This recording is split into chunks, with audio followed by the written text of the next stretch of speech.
오늘 하나님의 말씀은 마태복음 5장 1절에서 6절까지 말씀입니다.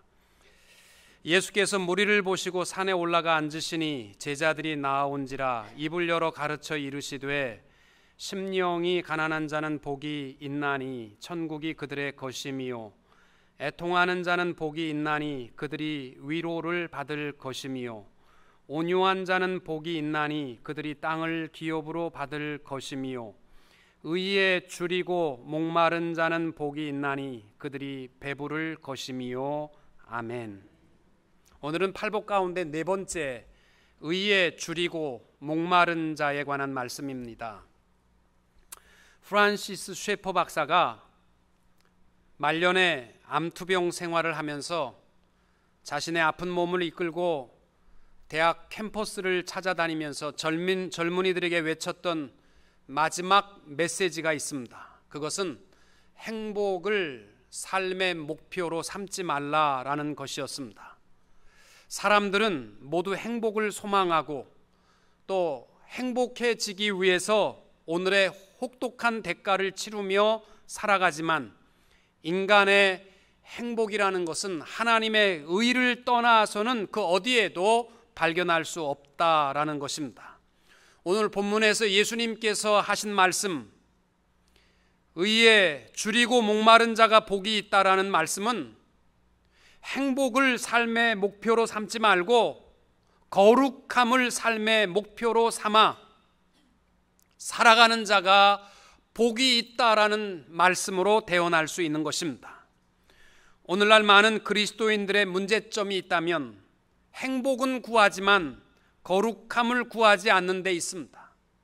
오늘날 교회들이 사명을 잊어버리고 타락하는 이유는 축복과 행복을 추구하면서 거룩함을 구하지 않기 때문입니다. 오늘 본문의 내용을 보시면은 예수님 주위에 많은 무리들이 예수님을 따라다녔습니다. 그들은 저마다 갈급함과 목마름이 있었습니다. 그들이 갈급해하는 것은 메시아가 오게 되면 우리는 더 이상 지긋지긋한 로마의 식민지 생활을 떠나 자유롭게 될 것이다 라는 정치로부터의 자유함을 갈급하며 예수님을 찾아온 사람들도 있었고, 또 고통스러운 각종 질병이나 귀신 들린 모습으로부터 자유하기 위해서 그 갈급함을 가지고 예수님을 따라오기도 했고, 또 그 당시에는 지긋지긋하게 못 살았기 때문에 육신의 배고픔이나 가난함으로부터 자유하기 위해서 그 목마름을 가지고 예수님을 따라왔던 사람들이었습니다. 물론 그 당시에 배불렀던 사람들과 교회의 지도자들은 예수님 근처도 오지 않았거든요. 오히려 많은 사람들이 예수님 곁으로 몰려드는 것을 경계하고 시기했던 사람들이 배부른 사람들이었습니다. 예수님께서 그 배부른 사람을 향하여 하신 말씀이 누가복음 6장 24절입니다. 화 있을진저 너희 부요한 자여 너희는 너희의 위로를 이미 받았도다. 화 있을진저 너희 지금 배부른 자여 너희는 줄이리로다. 진노하며 교만한 자들을 진노하며 말씀하셨습니다. 분명히 예수님을 따라왔던 사람들은 갈급한 사람들이 맞습니다. 근데 예수님께서는 그들의 기대치에 어긋난 말씀을 하신 겁니다. 정치로부터의 자유나 질병으로부터의 자유나 배고픔으로부터의 자유를 갈급해하는 자를 향하여 하신 말씀이 의에 줄이고 목마른 자가 복이 있나니 그들이 배부를 것이다, 이렇게 말씀하신 것입니다. 여러분은 배고파 보셨습니까? 굶주려 보셨습니까? 사람에게 가장 견디기 어려운 고통이 있다면 목마름과 배고픔입니다. 전 세계의 어린아이들이요, 다른 아이들 말고 어린아이들이 5초에 한 명이 굶어 죽고 있습니다.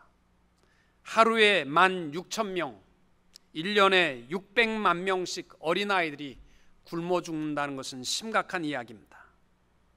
인간의 가장 기본적인 욕구가 있습니다. 그것은 살고자 하는 것, 죽고 싶은 사람 하나도 없습니다. 그 다음에 먹고 싶은 것, 그 다음에 생산하고자 하는 것, 이거는요 인간이 갖고 있는 기본적인 욕구인데, 그 중에서도 배고픈 자가 먹고 마시는 것은 기본적인 욕구입니다. 여러분 3일만 금식해 보십시오. 금식하게 되면요 공통적으로 받는 은사가 하나 있습니다. 여러분 어저께 일어났던 일이 잘 기억이 안 되시죠? 그 사람 이름이 뭐더라 기억이 잘 안 되시죠? 3일만 금식해 보세요. 몇 년, 몇 월, 며칠 어느 식당에서 먹다 남은 설렁탕이요 그냥 기억이 생생하게 나게 되어 있습니다. 몇 년, 몇 월, 며칠 짬뽕 국물 남긴 거 기억에 생생하게 나게 되어 있어요.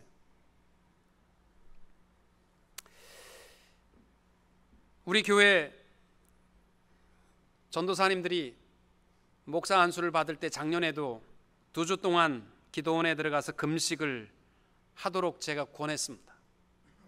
목사가 되려면 굶주림부터 경험을 하게, 또 하나님 앞에 한번 다 먹는 것도 전폐하고 매달려 기도해보라. 그래서 2주간 동안 특별 휴가를 보냅니다. 올 가을에도 우리 이대명 전도사님이 목사 안수를 받는데 제가 권하는 것은 기도원에 가서 다른 거 다 필요 없다. 기도, 금식하고 굶주림부터 경험하라고 합니다.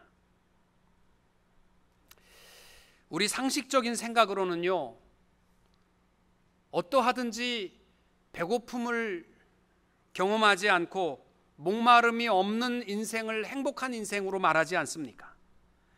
풍성하게 잘 먹고 잘 사는 것이 행복한 것이라고 말할 수 있는데, 오늘 예수님은 오히려 배고픔과 목마름이 축복이라고 말하고 있습니다. 여러분 2002년 한국 월드컵 기억하시죠? 한국 축구가 4강 안에 들어가는 기적을 이루었습니다. 사실은 한국의 축구의 목표는 예선 통과였습니다. 16강 안에를 20년 동안 5번이나 참석했는데 한 번도 예선 통과를 못한 거예요. 1승을 못한 겁니다. 그래서 한국 축구가 외국인 감독을 데려다가 어떻게 해서든지 예선을 통과해보자, 그 목표를 가지고 했는데 드디어 16강 안에 들어갔습니다. 온 나라가 축제였었고 기자들도 히딩크 감독을 존경하면서 물었습니다. 한국 축구가 본래 세웠던 목표가 16강이었는데 이제 만족하십니까? 그랬을 때 히딩크가 딱 한마디 했습니다. We are still hungry. 우리는 아직도 목마르고 배고픕니다. 바로 이 승리에 대한 배고픈 마음이 4강의 기적을 이루었다라고 말을 하고, 또 축구 전문가들도 한국 축구가 이 히딩크의 굶주림이 한국 축구를 한 단계 성숙하게 했다라고 말합니다. 애플의 창업주고 CEO였던 스티브 잡스라는 유명한 경영인이 있었습니다. 그가 2005년도 6월에 스탠포드 대학에서 졸업 연설에 초청을 받았습니다. 15분 동안 연설을 했는데 그 뜨거운 태양 아래에서 졸업생들이 15분 동안 연설에 귀 기울여 들었습니다. 그 결론은 딱 하나입니다. 그가 말한 결론은 Stay hungry, 굶주린 자로 살라라는 것이 결론이었습니다. 역사를 변화시켜 왔던 사람들의 공통점이 있다면 애타게 목말라 했던 사람들이라는 것입니다. 자기 자신의 굶주림을 가지고 애타하는 사람들만이 자신에게서 새로운 것을 발견할 수 있다라고 말합니다. 어제 우리나라가 일제 침략 36년 만에 기적적으로 자유와 국가로 회복된 광복 70주년이 되는 날이었습니다. 여러분 가만히 생각해 보십시오. 일본의 침략 속에 있을 때 나라가 거꾸로 가든 뒤집어지든 누가 뭐라고 하든 오늘 내가 먹고 살고 배부른 데 목적을 두고 살아가는 사람들은요, 나라를 위해서 할 거 아무것도 없었습니다. 내 자식들이 무슨 일을 할지 관심도 없었습니다. 내가 지금 먹고 사는 게 목적인 사람들은요, 나라를 위해서 한 일 없습니다. 그러나 자유에 굶주린 자들이, 또 조국의 자유에 배고픈 자들이 희생하고 피 흘려서 희생의 값진 수고로 나라의 자유를 얻게 된 줄로 믿습니다. 오늘 예수님께서 우리에게 말씀하는 것처럼 내가 이 정도면 죽을 때까지 먹고 살겠다라는 배부른 마음은 버리시고 목마른 자로, 특별히 의에 줄이고 목마른 자로 복되게 살아가는 성도님들이 되시기를 주님의 이름으로 축원합니다. 제일 먼저 오늘 말씀을 보면서 내가 무엇에 줄이고 살아가는지를 점검해 보시기를 바랍니다. 가장 인생의 나쁜 자세는 나는 먹고 살만하다라고 생각하는 사람들입니다. 하버드 대학의 하워드 가드너 교수는 리딩 마인드라는 책에서 세상에서 가장 강한 힘은 목마름이라고 했습니다. Most power is thirsty. 목마른 것이 가장 큰 힘이라고 했습니다. 누가 성공하느냐? 성공에 대해서 목마른 자들이 성공하는 거고, 누가 자유의 삶을 누리느냐? 자유에 대해서 목마른 사람들이 자유로운 사회를 이룬다라는 것입니다. 여러분, 그 이야기 아시죠? 여우가 자기 친구들에게 자랑을 하는 겁니다. 자기는 발걸음도 빠르지만 뛰뛰기도 잘하지만 머리도 좋아서 먹이에 대해서 놓쳐본 역사가 없다. 자기가 한번 먹이를 쫓아가면 놓쳐본 적이 없다. 그렇게 자랑하고 있는데 옆에 토끼가 지나가는 거예요. 그래서 토끼를 쫓아갔는데 놓쳐버렸습니다. 그러니까 친구들이 웃으면서 너 좀 전까지만 해도 먹는 거 쫓아가면 안 놓친다며. 그리고 놀렸더니 여우가 이런 이야기를 했답니다. 내가 놓칠 수밖에 없는 이유는 나는 점심 한 끼를 위해서 뛰었고 토끼는 목숨을 걸고 뛰었기 때문이 아니냐. 호세아서 13장 5절에 이런 말씀을 합니다. 내가 광야 마른 땅에서 너를 알았거늘 그들이 먹여준 대로 배가 불렀고 배가 부르니 그들의 마음이 교만하여 이로 말미암아 나를 잊었느니라. 기가 막힌 이야기입니다. 광야에서 하나님께서 기적처럼 먹여주시고 입혀주시고 다 했는데 너희들이 배부르고 나니까 나를 잊어버렸다는 겁니다.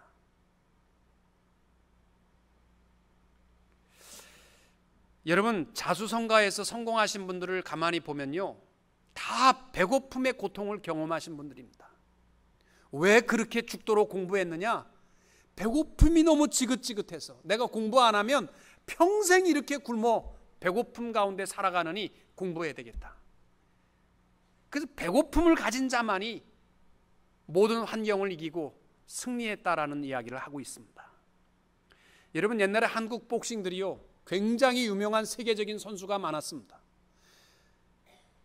그래서 한국이 못 살 때요 복싱을 통해서 막 때려 눕히는 거 보면요 시원하기도 했고 우리의 스트레스를 한 방에 다 해소하는 그러한 권투의 실력이 대단했는데 요즘은요 한국 권투가 완전히 자멸했습니다. 그 이유가 딱 한 가지라는 거예요. 헝그리 정신, 배고픔이 없다는 거죠. 옛날에는 이거 안 하면 굶어 죽으니까 했는데 먹고 살만하니까 이제는 그렇게 고통스럽게 할 이유가 없다라는 것입니다. 여러분, 배고픈 자가 되어야 합니다. 그런데 정말 내가 배고픈 것이 다시 배고프고 또 배고픈 그런 데 목숨 걸지 말고 영원한 것에 목마름을 가질 수 있게 되시기를 축복합니다. 제가 지난주에 우리 요즘 새벽 예배에 이사야 말씀을 나누는데 이사야 51장을 제가 읽다가 큰 은혜를 받았습니다.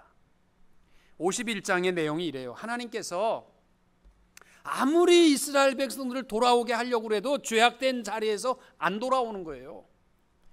하나님께서 속상하지만 포기하지 않습니다. 내가 택한 백성은 절대로 포기하는 법이 없다.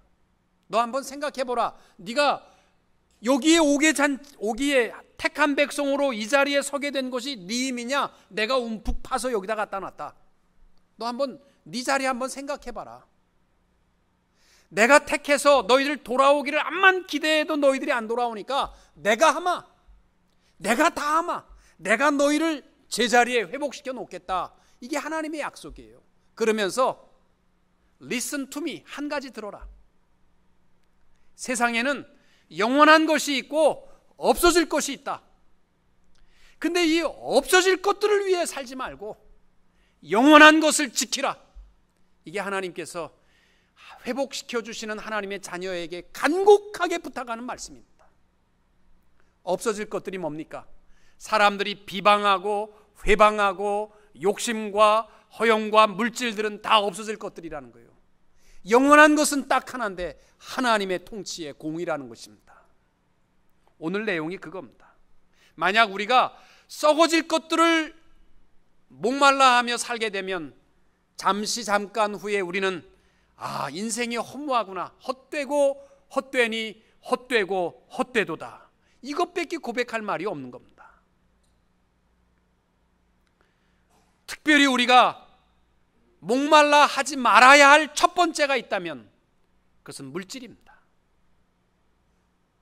물질에 대해서 여러분 절대로 목말라 하지 마십시오.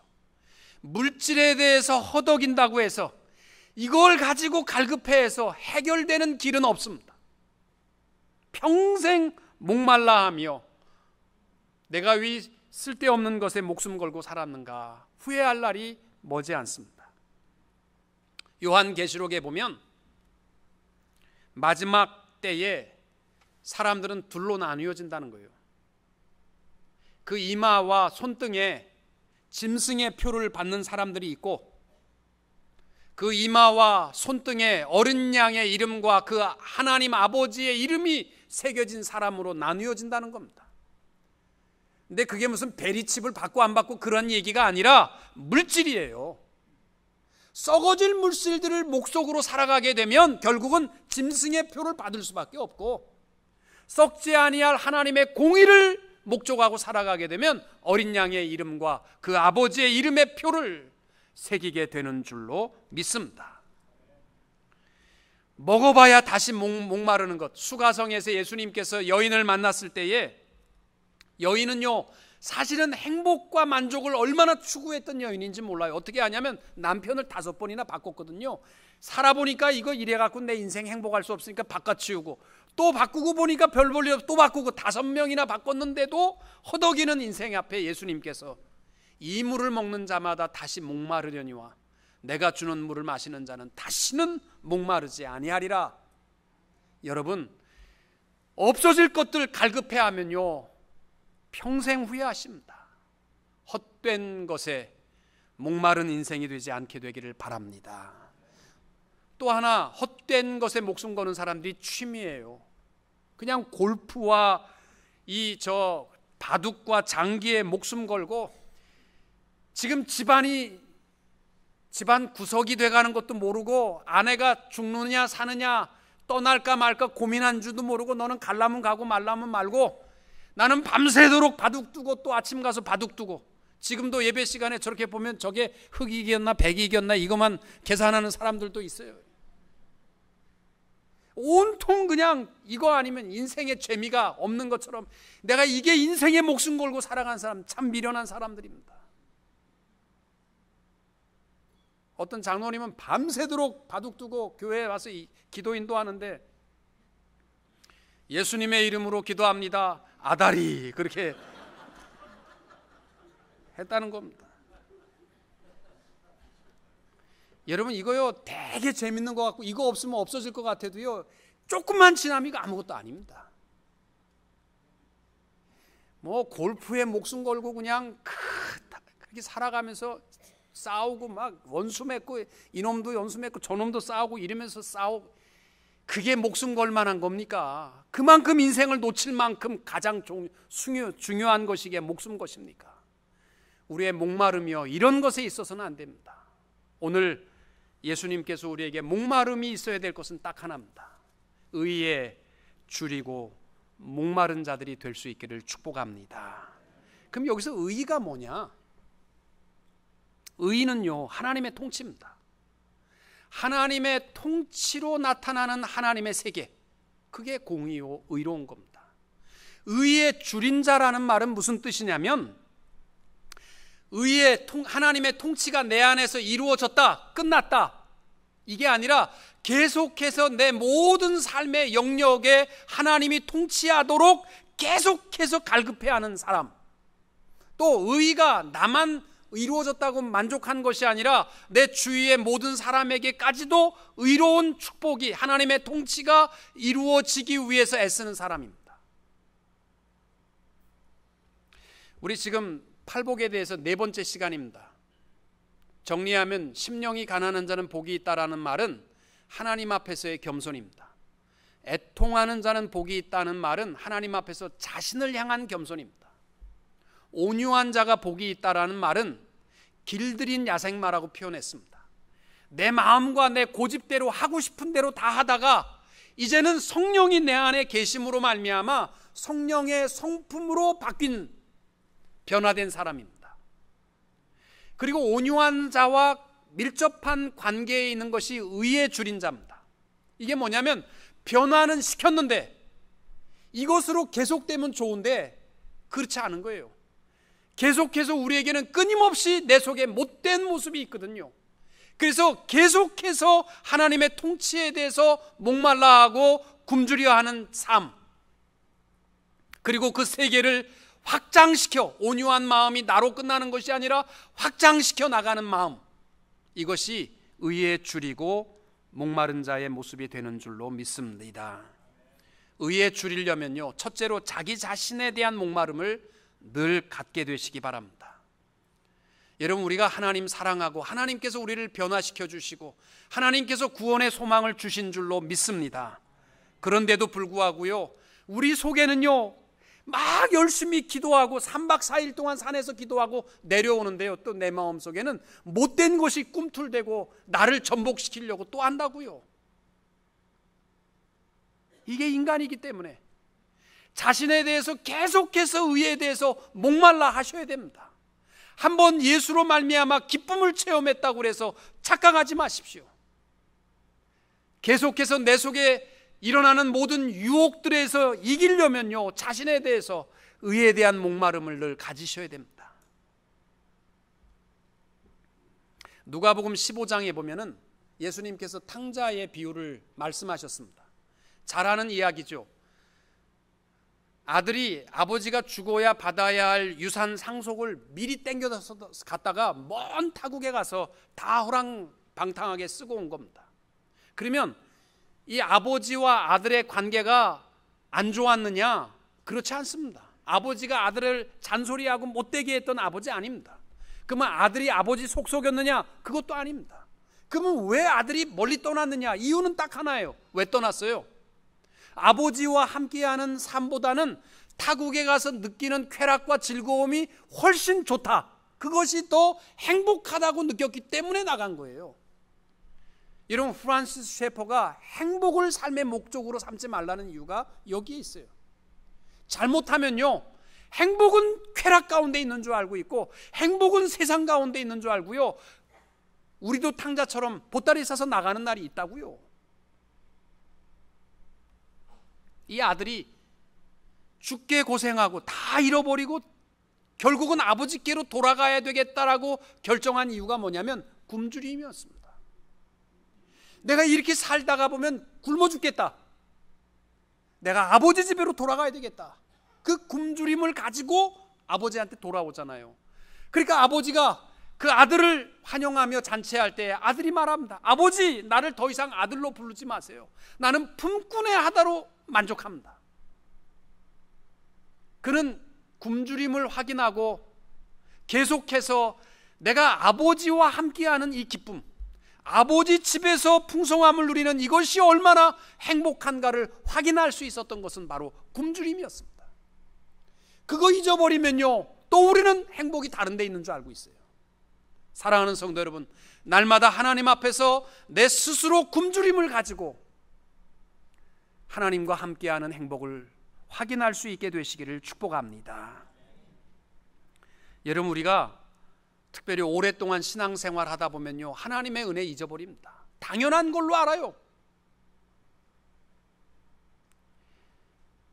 이렇게 좋은 목사랑 오래 있다 보면 목사님이 좋은지 몰라요. 당연히 목사들은 다 그런지 알아. 하여튼 우리는요, 뭐가 좀 좋아진 게 계속되면 잊어버려요. 하나님의 은혜 잊어버립니다. 내가 어떻게 하나님의 자녀가 되었는가, 내가 이 더럽고 추한 죄를 어떻게 해결했는가, 내가 영원한 생명에 하나님과 함께 영원히 살아갈 수 있는 축복이 어떻게 주어졌는가? 이거요, 늘 확인하지 않으면 우리는 내 안에 또 못된 자아가 내 삶을 거꾸로 뒤집어 놓으려고, 다윗과 같이 위대한 인물도 그러지 않았습니까? 스스로 늘 굶주릴 수 있는 자들이 되시기를 축복합니다. 여러분, 자녀들이요, 이 방학이 지나게 되면 가장 큰 고민이 뭐냐면 일기 60일치 하루 쓰는 거 아닙니까? 저도 어렸을 때 죽는 고생했습니다. 60일치를 하루에 쓰려고 생각해 보십시오. 그래서 내가 인터넷을 찾아보니까 어떤 애는 일기에다 오늘 내일도 똑같음, 이게 일기고, 하루는 오늘 일기 쓰기 귀찮다, 도장 찍어라, 선생한테 쓴 걸로 계산해 달라는 거죠.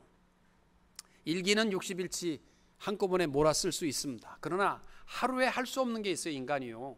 잠도 하루아침, 하루 40시간 자고 한 3일, 한 30일, 한 달 동안 안 자겠다. 불가능한 얘기죠. 음식도 한꺼번에 20인분 먹고 한 일주일 굶고 살았으면 좋겠다. 불가능한 얘기죠. 운동도 하루에 한 40시간 죽도록 뛰고 그 다음에 한 2주 동안 운동 안 하면 내 몸 건강합니까? 아니요, 다 깨지는 겁니다. 우리가 하나님 앞에 굶주림도 똑같습니다. 옛날에 이 내가 죄인 된 것을 깨닫고 십자가의 사랑을 깨닫고 얼마나 굶주리며 십자가를 붙들었는데, 그때 엄청나게 목말랐었고 그때 시원하게 먹었는데, 그것이 우리의 평생에 우리의 삶을 풍요롭게 하느냐? 아닙니다. 계속해서 자신의 목마름을 확인하고 십자가의 사랑을 붙들 수 있게 되시기를 축복합니다. 또 하나 우리가 가져야 할 의의 주림이 있다면 형제를 향한 의의 주림이 있어야 됩니다.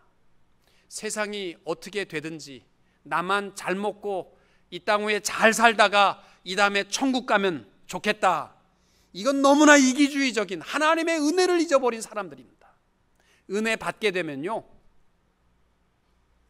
내 주위의 사람들이요 다 예수 믿고 똑같이 나랑 함께 기쁨 생활하고 천국에 가기를 원하는 마음이요, 은혜 받은 사람들의 마음이 맞습니다. 여러분, 교회에 와서 정말 어떤 분이 고통스러워하고 잠 못 자고 괴로워하고 우는데 아무도 그 사람과 함께하지 못하고 울어줄 사람이 없다면 그 교회는요, 아무리 화려한 교회라도요, 은혜 없는 교회 맞습니다. 은혜를 받게 되면요, 옆 사람을 향한 의의 주림의 모습을 갖게 되어 있습니다. 여러분 한번 생각해 보세요. 우리 교회에 술 취한 총각이 하나 와서 뒤에 앉아서 코를 골고 자고 있다 그러면 여러분 뭐부터 하겠습니까? 나가세요. 당신은 예배 방해가 되니까 나가세요. 이거부터 하겠습니까? 아니면 저 사람이 여기 찾아온 이유가 뭘까? 행여나 목마름과 갈증을 가지고 뭔가 하나님 앞에 메어달리기 위해서 온 거 아닌가? 정죄하고 비난, 마땅히 술 먹고 코 골고 자는 건 잘못됐죠. 그러나 그 영혼의 마음속에 무엇이 있는가? 예수의 의의 나라가 통치에 이루어졌는가 안 이루어졌는가를 확인하고 그 다음에 정죄해야죠. 해더라도. 형제를 향하여 의에 줄인 마음을 우리가 가질 수 있게 되시기를 축복합니다. 마지막으로 의에 줄인 자에게 약속한 것은 배부름의 축복입니다. 배부름이라는 뜻은 하나님이 채워주신다라는 것입니다. 왜 굶주리고 목마른 자에게 채워주시느냐? 이건 자연의 원리예요. 배고픈 사자가 사냥을 하는 법이고 일찍 일어나는 새가 먹이를 찾는 법이고 우는 아이에게 떡 하나 더 주는 것 지극히 당연한 자연의 원리입니다. 이건 하나님이 그렇게 지으셨어요. 나는 아무것도 안 하고 목마름을 해결하려고 하는 사람들은요, 해결할 길이 없습니다. 여러분, 우리 9월에 다음 달에 우리 교회도 영적 집회가 있습니다만은 아무것도 준비하지 않고 기도 하나 하지 않고 그냥 바쁘게 살다가 뒤에서 이렇게 앉아가지고 당신의 그 강력한 설교의 메시지로 달변으로 나를 한번 감동시켜봐라, 이런 사람은요 은혜 받을 자격이 없는 사람이에요. 은혜는 누구에게 주냐면요, 갈급한 자에게 주시게 되어 있습니다. 그래서 옛날에는 부흥회를 위해서는요, 한 달씩 모여서 기도했어요. 왜? 내 자신이 살아야 되기 때문이에요. 내가 은혜를 받으려면요, 갈급한 자에게 하나님이 채워주시기 때문입니다. 또 하나님께서 풍족하게 채워주시는 중요한 원리가 하나 있는데, 그게 뭐냐면 하나님은 수요만큼 공급해 주시는 만나의 원리로 채워주십니다. 필요로 하지 않는 자에게는 하나님 안 주세요. 필요한 자에게 주십니다. 광야에서 만나를 주실 때에요, 1인당 한 호멜씩 이렇게 준 거 아닙니다. 아침 일찍 일어나 배고픈 자가 거두어 가라는 거예요. 많이 먹고 싶은 사람 많이 거두고 적게 먹고 싶은 사람은 적게 거두는 겁니다. 이걸 욕심부려서 많이 거둔다고 해서 남들 게 없어지는 것도 아니고 내 것이 모아놓고 먹는 것도 아니고 내가 원하는 것만큼 하나님이 채워주신 겁니다. 그리고 쌍노가 없어진 거예요. 하나님은요, 구하지 않는데 절대로 안 주십니다. 마태복음 7장 7절과 8절, 구하라 그리하면 너에게 주실 것이요, 찾으라 그리하면 찾아낼 것이요, 문을 두드리라 그러면 너에게 열릴 것이니 구하는 이마다 받을 것이요, 찾는 이는 찾아낼 것이요, 두드리는 이에게 열릴 것이니라. 아멘. 하나님께서 배부름을 주신다라는 약속은요, 마태복음 6장 33절에 나와 있는 이 모든 것을 너에게 더하시마라는 약속과 똑같습니다. 그런즉 너희는 먼저 그 나라와 그 의를 구하라 그리하면 이 모든 것을 너희에게 더하시리라. 의에 굶주린 자에게 채우심을 주시마 약속하시는 것입니다. 서론으로 돌아가 말씀을 정리하고 마치겠습니다. 프란시스 셰퍼가 젊은이들에게 마지막 주거하면서 부탁한 말이 행복을 삶의 목표로 삼지 말라고 했습니다. 행복하기 위해서 오늘을 고통스럽게 감수한다고 해서 행복이 찾아오지 않습니다. 우리의 목표로 삼아야 할 것은 거룩한 삶입니다. 하나님의 의에 굶주리고 목마른 자로 살아가게 될 때 나머지의 모든 것은 하나님께서 채워주실 줄로 믿습니다. 사랑하는 성도 여러분, 먹어도 또 배고파지는 것들은 없어질 것들입니다. 하나님이 주시는 생명의 떡, 요한복음 6장 35절에 예수께서 이르시되 나는 생명의 떡이니 내게 오는 자는 결코 줄이지 아니할 터이요 나를 믿는 자는 영원히 목마르지 아니하리라.